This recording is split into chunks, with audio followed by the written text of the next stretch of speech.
Welcome into this most unusual edition of the Friday Night Drive Recap Podcast. I'm Matt Rodewald, and Steve Souce is with us. We're halfway done with the state finals, which makes no sense to us on December 1. How are we on this beautiful, early, snowy December winter day? Yeah, watching some more snowfall out the window here and just kind of thinking about the chaos that was this weekend. And we thought we were going to get chaos. I just don't think it was the brand of chaos that we ended up getting. So definitely one of the more interesting weekends, state championship weekends, just in the sense of what did not happen. I was thinking about it after the fact. We will be playing the first state championships in state history in the month of December over the next couple of days. That has never happened before, because obviously this has never happened before.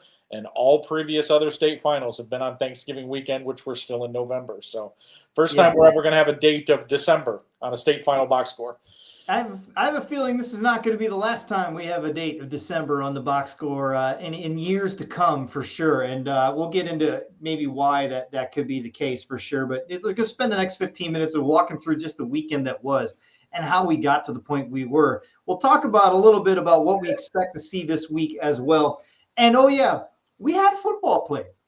we actually had some football played on Friday, and it was some darn good football as well. So we want to make sure that we give those guys some credit as well. So as much of the headlines from the Chicago area, for sure, the big schools didn't get a chance to play. Little schools still did, and they did a nice job out there for sure. But let's walk through just some of the how things were. You and I were chatting throughout the course of the weekend and just trying to figure out whether or not what are you hearing in terms of cancellations and so on and so forth. When did you first get the sense that the Saturday slate was going to get wiped off the map? My hint of this was that the last two were the problem because of travel down there, 7A, 8A. I was getting that kind of Wednesday, Thursday-ish. When did you start hearing rumblings about things as we went through the week? I just kind of was thinking that it was in my mind, I was kind of thinking that it was a possibility. And then when we got down there on Friday, it just kind of, while it wasn't nice, it was just like, well, how bad could this get tomorrow? And as we were going along, it just seemed like the forecast just kept getting worse and worse and worse and worse. And initially it was like, oh, it's going to be bad in the morning. And then it kind of changed to being later in the day. So yeah. I'm like, I don't really know what that means for it. Like, are we going to get down there and is 5A game going to be starting and we're going to be like, what were we so upset about? And I never really locked in on the possibility that it would be canceled. It was just kind of one of those situations. The reality of it kind of started, I think, a little bit into the 1A game. I started getting some direct messages from some people that were telling me, hey, have you heard anything about this? And the frequency of it was starting to lead me to believe that, hey, it was definitely something that was on the table, like how deeply it was discussed. And then I ended up actually getting two pieces of communication that actually kind of made me laugh. Two different people told me this. They said that someone on the Providence dance team had told them that the games were canceled on Saturday. That was the first word that I had gotten that it was a cancellation. So, and that was what actually, I'm like, that can't possibly be the first line of communications here. So, and actually it turned out what the case was. I don't know if that was a mistakenly jumping the gun. Someone had said, hey, this might get canceled, and someone misconstrued it into this is canceled. Because as far as I know, any sort of pull the trigger decision was not made until several hours after I had received that piece of information. So I was going back and forth with the people that I kind of knew that at least had sort of direct communications with some of the schools that were involved. I was and I think you were kind of getting the same thing. It's definitely on the table. It started at, maybe there's a 10% chance of this happening. And then it started escalating to like 50-50. And then by the time we were in the middle of the 2A game, I was starting to think, this is going to happen. It's just what what is going to be the aftershock of it. Well, when are we going? What is this doing? When is it going to be announced? It wasn't a matter of if it was going to be announced. It was like, yeah, that was going to be announced. So is definitely the strangest state football Friday I've ever had, in sense of there were state championship games going on, but there was an undercurrent like going on underneath. And I don't think a lot of people were aware of like the early phases of it. Right. There were a couple of us that were talking about it kind of quietly, one of those things where you don't want to call out fire in the full theater. Exactly. Until you know that that's exactly what's happening. So there were just a few of us that were kind of like working sources behind the scenes, trying to find out what we could find out. But by the middle of the 2A game, it was pretty much like, okay, this is happening. What's going to happen? Yeah, it had a feeling of COVID, for the basketball state finals in 2020. You remember that real well. I was not in the state at the time, but I remember the feeling. And it really wasn't hard to escape that sort of feeling. You kind of understood that everybody's in the building, but are we going to do this? That kind of thing. Yeah, going back to COVID, it was, I can remember it because I was at a sectional in Lockport High School. I was sitting kind of up in the corner, and I'm sitting there watching a sectional semifinal game, and about midway through the game, someone had tipped me off. This is going to be the last basketball game you're going to see. And I'm like, what? Yep. He's like, yeah, it is. Just, I can't tell you much more, but I'm on the ground floor here, and I know that it's not going to happen. So yeah, that's definitely an accurate representation. Yeah, and you know what? The funny thing that you bring up, kudos to the Providence dance cheerleader taking the dance team coach, I should say. I'm all over the place. Kudos to that, because what that does, that story brings up a huge element of this whole thing. There's a lot of people you have to tell. Yeah, that's the thing. You have to. It's not we should have just waited and you never know it. No. Not in this day and age. Look, I am in my office where we do this sort of thing. For a school district. Today we're dealing with snow. Now, not going to deal with that kind of snow, but I've been through this. I've been in those rooms that the IHSA has had to deal with. It's not fun. And you're never right, no matter what. Yeah. You're never right. And you know it too. There's nothing you can do about it, because if you call it and it's a beautiful sunny day, well, you look like an idiot. But here's the thing. For me, I get to as detailed as possible in terms of the forecast when it comes to looking through this stuff. And having been in TV news, I've been through the training of some of the things that you're looking for specific. It's not just like flipping a coin and just deciding to call it. There's some thought that goes into it.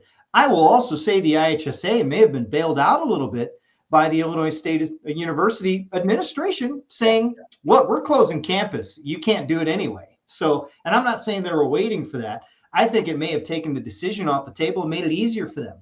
But the question everyone seems to be talking about now is, what was the best move post that? Now, in the heat of it I think it was Friday afternoon, I was goofing around with some folks down in Bloomington. I said, if we had a couple minutes, and this is in hindsight, could we have squeezed the first 5 games in on Friday? Because you might have had blowout 1, blowout 2, been able to kind of get it going. I don't know. And then you're dealing with 3 left, but that's hard to do. That's impossible to get people moving that quickly. So now it's a discussion of where it's going to be. It's going to be Illinois State for 2 games on Tuesday, and then up to Northern Illinois on Wednesday for 2 games. When you saw this plan, what was your thought, and what was your initial thinking when you were down there about how they were going to do this if you could have your way? There was a lot of kind of, I guess, pieces in play. A lot of people were like, well, why don't you just do it next weekend? There was a little bit of a kind of a hiccup in there in regards to, while it isn't going to be a home game, Illinois State at the time is still involved in their football playoffs. Oh, yeah. They won on Saturday, so now they're playing again. Granted, they have to go on the road again to North Dakota State, the top seed in the tournament. But still, they still need access to their facilities. They like to practice. They can prepare for that game. So for me, I was kind of like, logistically, it might have been better to kind of push it back to Saturday if they were willing to do that, but I don't know if they were. And, it's still their facility. I mean, they planned on hosting this weekend. They gave up the weekend for this. That's what they weren't planning on giving up two different weekends. So I'm sure they would have been willing to do so if they did. And there is also some things of, hey, we want these kids to have the opportunity to play their state championship as soon as they can. There's a build up for this. You work towards it. Like rolling it over 2 weeks from when you played your last game seems like it's a little bit too far. It does. This is not the Super Bowl. We don't need a week for media week. It's just like that's the reality of it. So, if you had some momentum coming out of semifinals and you're sitting there for 2 weeks, that's not ideal either. And there's some semblance of, hey, let's try to get this done as soon as we can. I heard a lot of blowback on weekday afternoon, 3:00. I'm working a regular job. I can't get there.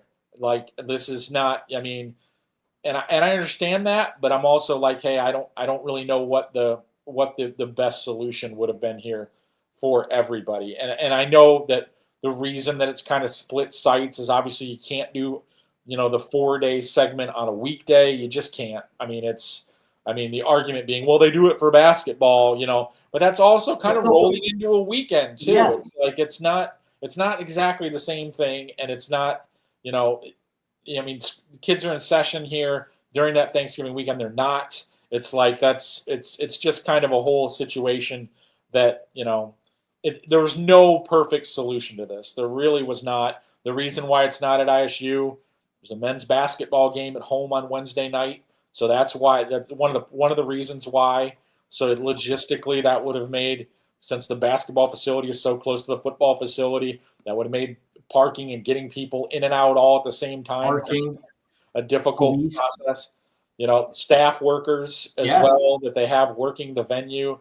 Some of those are people that work the basketball games as well. You can't just pull those kinds of people out of thin air. They just, And if you looked at the forecast, Souce, if you looked at what Wednesday is going to bring, it's going to be our first really sub-freezing temperatures that we're talking about here, as weather talks about here. Wednesday is going to be nasty. And the reason, I had brought this up with some folks downstate to see if they had thought about moving that up. I know some people are like 3 and 6. I think you should do it 12 and 3 to get it done. The problem you have is the same thing you're talking about with Illinois State, is that you have some logistical issues with the facilities that aren't available until 3 p.m. So that's going to have to play into it. And it's something that, look, there's no perfect solution. And that's really what it comes down to. And we're just going to have to kind of get it done and move on. And I totally get trying to just get it done as quickly as possible and not wait till the weekend, not just for momentum's sake, but there are some coaches and kids and athletes, they want to move on to winter. They want to move on to the winter here. And that's not fair to the winter sports to keep dragging on here at this point. So on the flip side of this, I will argue that this is going to be a great thing so that we can see turnout on a weeknight at a potential state championship game. And the idea that you could do it maybe indoors, maybe in Arlington Heights, maybe 2 Chicago area teams playing on, say, a Tuesday after Thanksgiving. And what would that do for both ticket sales and what would it do for television ratings? Those are things that I am anxious to see this experiment these next few days, because you will not be competing on a weekend of Thanksgiving football. You'll be competing with yourself, me, myself, and I, and you'll have the whole thing to yourself. I think this is going to be a fascinating experiment that I've been calling for years. And so, it'll be a little too cold to get out there for Mount Carmel and Oswego on Wednesday night, but it'll be fascinating to see if the people will turn on the television set and watch Dave Bernard and company do their thing this week. We got a lot more to get to, like 4 games that actually played. So we want to talk about that also and get through these first 4 games and then the next 4 that we have coming up as we look kind of in our intermission, reviewing the Friday Night Drive state finals recap here on Shaw Local. Stay with us. SGKR Injury Attorneys tackles the toughest cases. I'm Matt Rundio. When life throws a flag, we go on offense to protect your rights. Don't get sidelined. Score a touchdown with SGKR. Visit us at sgkr.law. At Oliver's, we are proud to serve our community. We serve up great customer service, quality products, ease of shopping, and we serve up delicious barbecued sandwiches at our fundraiser cookouts. So stop by Oliver's, 748 North Britton in Dixon, and help fund our local clubs and events. In Illinois and into Iowa, the story of Shaw Media is a story of trust. Since 1851, we've been informing, connecting, and reflecting the communities we serve, large and small, rural and urban, suburban, and river towns alike. With dozens of local newspapers, radio stations, magazines, and specialty brands like Friday Night Drive and Starve Rock Country, we meet people wherever they are. We shine a light on local government. We celebrate Friday night touchdowns. We tell the stories that shape your day, from neighborhood heroes to the Chicago Bears. But what truly sets us apart? It's our people. The award-winning journalists, broadcasters, and storytellers who live here, work here, and care deeply about what matters most to you. We don't just report the news. We're part of the fabric of the places we serve, from the Mississippi to the Illinois, from the Fox all the way to the chain of lakes. Trusted for generations, still earning it every day. Shaw Media, your most trusted local source. Welcome back as we recap the first four of the state championship weekend that we saw down in Normal, Class 1A through 4A. Matt Rodewald, Steve Souce with you here. We got 5A through 8A coming up this week, and we'll get to that. But let's talk about the football that we did see and that you got to experience on Friday. The weather wasn't great. It wasn't perfect, but it was ideal for what we would see for a 1A through 4A state championship. Let's start with Lewin and what they did to win a state championship. You know, we hadn't talked about the Panthers all season long, but we felt once they got to past Stockton, they were in good shape, and they kind of proved that to us Friday morning, didn't they? They sure did. It was a really, really impressive performance. It was one of those situations where you just kind of looked at it and said, yeah, I know that they would say that they made some mistakes and it wasn't their best effort in that loss to Stockton early in the year. I got to believe this was a really, really, really good version of Lena Winslow that had one of its worst days, because this team looked really good and really dominating to the point where I was like, I don't know how Stockton beat them. Like that was kind of where I was at. And I know Stockton was good, but I was just very, very impressed with what they did. There were several times where I was watching what Lena was doing from up in the press box, and a block or, the way that they had set something up drew the ooh from the collective press box. So because it was just one of those things that go, boy, that was nice. And usually it's just, sometimes you get into that mode where you're kind of expecting a 3 yards in a cloud of dust from various 1A teams just out of different formations. But when Lena is running their stuff and running it at the highest probability of them getting the things done the way they want to do it, it is a really fun thing to watch. And, I never really felt, I felt like Brown County spent that entire game back on their heels, which was almost totally different from the way that I felt like they played to get to that game.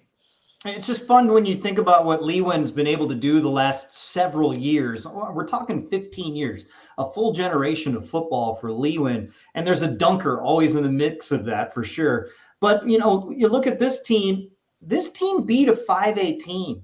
Like, that's the other thing. They beat Rochelle to get there, week 6, week 5, something like that. And that caught our attention for sure. But it just shows that over the years, they hadn't really had the chance to shine as a 1A team playing against other schools. This state championship team will be remembered for, 1, avenging a loss, 2, getting a win that they didn't expect to get, and then, dominating the state championship game, again. So I just think for Lewin, hats off to the Panthers. It's the premium program, and it always will be as long as they keep doing their stuff.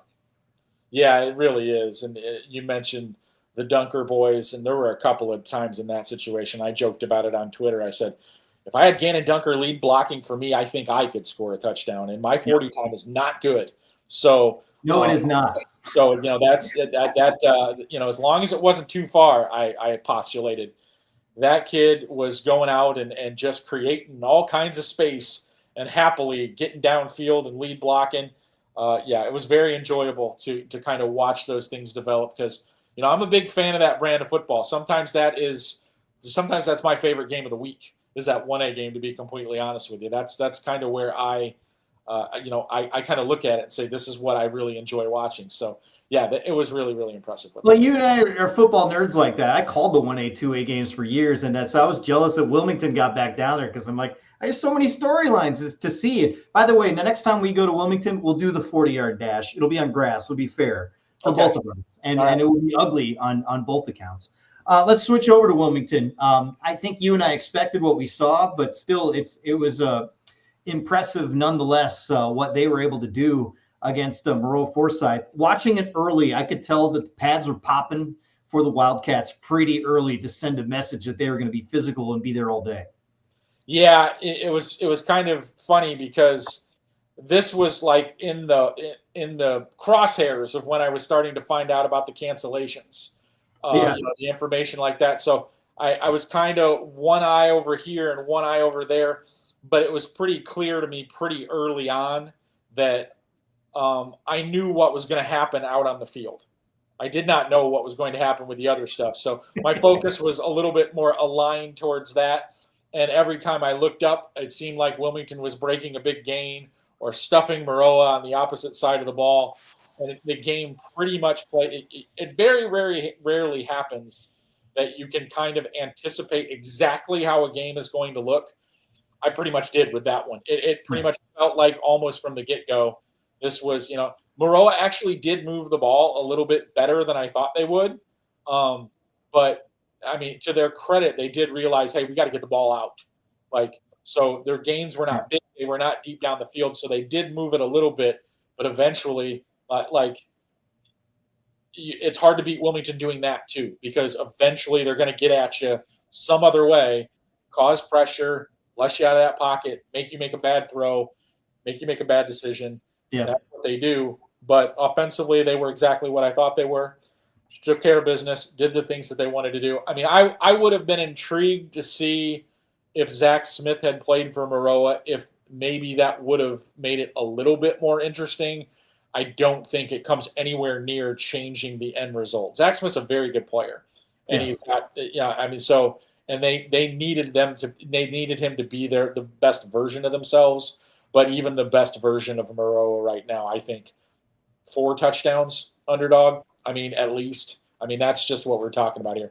The gap is pretty wide. And I was very impressed watching them in person offensively. I mean, you and I talked about this last week, but defensively, these last couple of weeks caught my eye just how physical and how relentless they are in chasing down pressure. And I think that was something that you can tell bothered both EPG and Moreau Forsyth. And to win 4 state championships in 11 years, hats off to Wilmington. They're not new. They've been around a long time, and they just could not get over the hump for a long time. Finally did. And not that I really think that it seals the legacy of what the Wilmington Wildcats program really is, but man, it just adds to it and how impressive it's been, at least for the last decade plus. Well, the one thing that I'll tell you from the second half, I agree with everything you just said. The one thing that I was kind of bouncing around in my head over the course of the second half was, this is one of the few times in my life I felt like I was one of the spoiled kids from Willy Wonka. Because if you don't know, next year, Lena Winslow and Wilmington are playing in week 2. All right. So where's that game? It is in Lena. And I kept telling myself, I want it now. Let's play now. Let's go over to that field over there after this is done. Lena's still here. Let's just go over there. Let's play under the lights, under the practice field. I want to see it now. So my impatience is coming out there, but I'm fascinated to see. I mean, obviously different personnel next year, but these two programs, sensational non-conference game next year in week 2. Really looking forward to that. Yep. And I can tell you what, you and your program can also have sensational week 2 matchups when you participate in the spring scheduling open house sponsored by the Souce. Make sure you come. We'll have cookies and light refreshments for you as well as you try and figure out your non-conference schedule and stop going to Indiana. All right, let's go to the third game because you got Lena, you got Wilmington, you got Byron. But of the 3 teams that seem to always be there, this was the wildest one, and I'm not sure I saw it coming. We're talking about 100 points, 1,200 yards, 367 yards for Considine on the ground. This thing was amazing to watch. What was the most impressive thing of just the game itself that caught your eye? Well, I'm going to be honest. I didn't think Tolono had this in him. I'll be completely honest. I did not see this coming. I thought Byron would win the football game, and I thought they would win it comfortably. I'm going to be completely honest with you. It was just, you just kind of look at some of the results that had gotten Tolono there, and I'm like, I don't know how good some of these teams are. And looking what Byron did to get there, beating IC Catholic handily, beating Richmond Burton handily, and just kind of steamrolling their way into the final. I just thought that was just going to keep on going. But, I mean, hi, Dane Eisenmenger. How you doing? I was unfamiliar with your game, sir. Yes. 7 touchdown passes. I mean, and just almost single-handedly just kept Tolono in that game, where at the end when they got the ball after that onside kick, I was really confident that I thought Tolono Unity was going to win that game. I'm like, I'm going to see Tolono win this game, and I'm going to see him throw his 8th touchdown pass. I'm like, that's just kind of what the feeling was, and he was half a shoe from doing just that. I mean, so it was an incredible effort. I leaned over to Matt Daniels from the Champaign News-Gazette, and I said, where's this kid going? And he looked at me and he told me he's verbal to Central Missouri. I'm like, I don't even know where that is, other than that it's in the center of Missouri. Cool? I'm like, I don't know what that is. I'm like, I was dumbfounded. Like, I just was like, oh my gosh. I mean, a lot of people are asleep at the wheel here. This kid can sling it. I'm like, what's going on? But that was, call him now. Yeah, that was a heck of a performance by him. And then, I mean, I don't really know what else I can say about Caden Considine, but wow. I mean, I knew he was a very good player, and sometimes it gets caught in the weeds because he's like, oh, well, he's playing at the 3A level. How good could he really be? I would love to see him strap it up against a good 5-6A program so I could answer that question, but I'm pretty confident he'd be really productive there too. That is a heck of a football player. I mean, that kid can do it. Yeah, and Eisenmenger's numbers, the final numbers, 42 of 65, 545 yards, 7 touchdowns. He had 340 yards through 3 quarters. So the yards are flying around, and there's some great images when you see Considine and Eisenmenger together kind of talking afterwards. Just really, really cool stuff. If you like the sportsmanship aspect of it, for sure, you should definitely go take a look at Shaw Local to see all those photos that we had. But the other impressive performance, Montini. We expected to see Montini win. I'm not sure, based on how you felt going into the 4A game after what you had seen from 3A, that you were confident that we were going to see a dominant victory, especially you just thought Rochester can score some points. We know that. But for Montini to do what they did just proves once again just how good they've been all year long. Yeah, I mean, I kind of looked at that game and I said, I do think Rochester will score some points, but I also don't think that this is maybe as high octane of a Rochester team as we've had in recent seasons. I thought they were good. I just didn't think they had enough for Montini. And I'll tell you the primary reason why I believe that. I've had the pleasure of seeing Izzy Abrams live a couple of times, and seeing him live is different than seeing him on tape. Yeah. Because when you're looking at it like over the top, you're thinking, I don't think he has a window there. And then he throws it in that window and makes it look easy. And that's the kind of thing that you can't really see unless you're like right on top of it. And that's kind of what I spent the entire Friday night doing was, I don't think there's a window there. And then he throws it in that window and makes it look like that window was about 20 feet wide. I mean, that's what we're talking about there. Just a gifted, talented player that just really, really can do some incredible things. So I did not see the Montini Carmel Wild game during the regular season. I only saw the highlight reel of it, but I can only imagine that was spectacular to watch in person with both Izzy Abrams, Trey Taylor, kind of saying, okay, I can do this. Can you match that or do better? And just kind of go back and forth, because that's the kind of player we're talking about there. And in general, it's not just him. I mean, I know they ended up giving up 33 points in that game, but defensively, it just kind of felt like if they needed to shut things down, they could throw the switch at any point in time. It really kind of felt like that was in their bag if they needed it. Let me ask you to refresh our memories in terms of class for next year for all 4 of our state championship teams. Do they move? Does one move? Do none of them move? I forget how this works. And this is where we're going to need a refresher almost at the end of every season now, since it's 1 year, to figure out where they're going to go. What do you think? How do you anticipate what, based on the results that you saw here? Okay, there are two things that are in play here. All right. The success formula has changed in principle. Okay.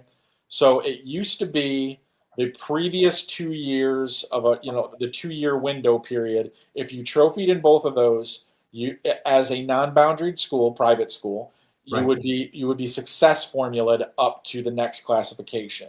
Now it is rolling. So if you have trophied in 2 of the last 3 years in one classification, if you have moved from a classification to another classification, the only way you can be success formulated is if you have done it consecutively or 2 out of 3 times in a higher classification. So in Montini's case, they've won a state championship in 3A last year, a 4A title this year. It is not in the same classification, so they have not done it 2 out of 3 seasons. If they were to do it again next year, then yes, they would be success formulated up. Okay. And like I said, that's a rolling situation. So this year's success formula will be based on teams that trophied in the same classification in this season, 25, 24, and 23. That would be how it would be decided for schools being success formulated in 26. What about Lena Winslow? So Lena Winslow is a non-private school. So success formula does not apply to them. So the only way that they would play up is if they voluntarily did so. Got it. And they're not going to do that. Okay. Yeah, so that they are a 1A team. All right, a couple minutes before we go here, as we kind of look ahead to the weekday games. Let's talk about Tuesday's slate at ISU. What jumps out to you with that? Part of the reason they're still there is because East St. Louis has to come up, and that made the most sense at the very least. Them making all 4 of them come up here to NIU without the logistics involved as well. How does this delay impact anybody of these, at least the Tuesday games? Yeah, it's hard to tell. It was one of those things that I thought was going to be pretty interesting if we had severe weather and played those games on Saturday. It felt like it might have been maybe not an equalizer, but a gap closer for maybe some of those teams that are considered to be substantial underdogs on the initially scheduled Saturday games.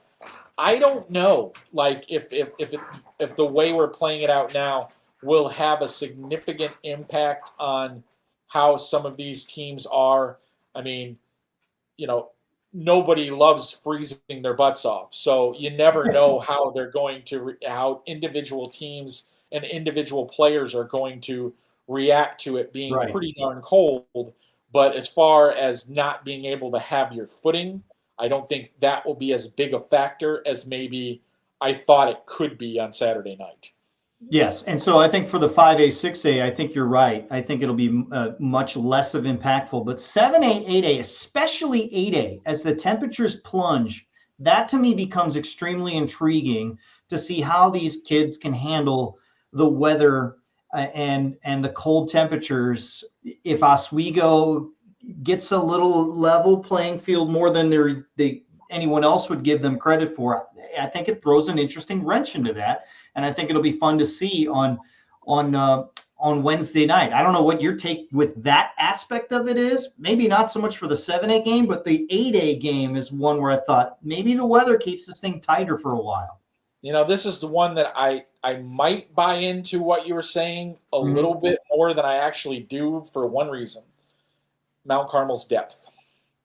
I think that if they do have a couple of players that maybe aren't playing to their optimum, they'll just go find, alternate number 43. And then, he'll go out there and give you 6 or 7 snaps of all the motor that he has. And you've got 7 number 12s on your roster. Yeah. That's the thing. It's like, I don't know if that, I want to see a competitive game. And I've said it before multiple times. There's just so much talent on that Mount Carmel roster that it's almost Not that it would be easy for them to paper over several of their guys, maybe not having their best effort, but it's easier for them to do that than anyone else's. So, and I'll leave you with this thought. Had the games been switched and 6A would be in that weather, I think East St. Louis is in trouble. Yeah. I definitely think they have a hard time in that cold weather. Yeah. So we're going to get out of here. Here's the deal. So we got these games this week. I will see you Wednesday. I'm going to head over there for a little bit, and then we will recap this on Thursday. We're going to do another wrap-up show. We kind of did one. We're going to do another one. How about that? One more for the road. What do you think? Sounds good. Looking forward to it. He's Steve Souce. I'm Matt Rodewald. Thanks for joining us once again. We will see you later on in the week live on Friday Night Drive here in Shaw Local.